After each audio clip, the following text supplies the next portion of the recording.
Ito po yung bagong diversion na bypass din sa Bigo, Pagbilao, Quezon. So ang ganda rin ng ano nyo,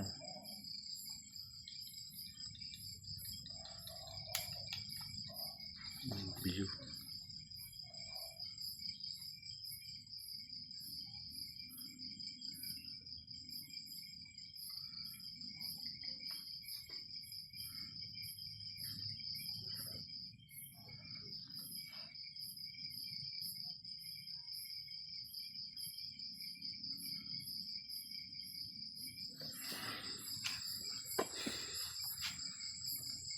Matataas din yung mga tower na yan.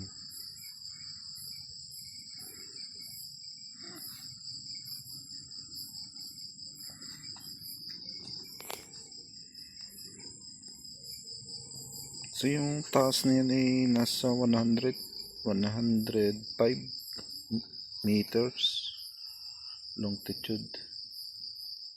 Kasi baka mamaya sumabit dun sa ano, sa pinakang yan tower, kaya dapat mataas.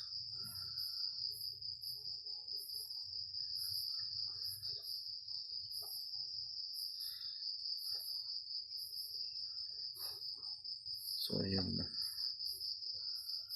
bundok.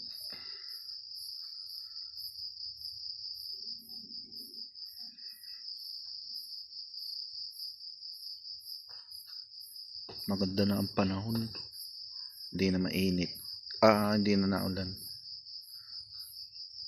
Tatapos ng bagyo eh.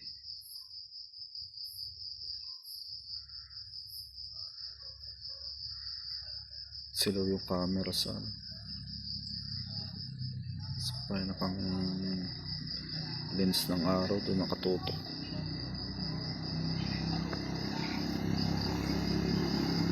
Susunod kong mga pupuntahan yung mga hindi pa rin napupunta, tatry ko.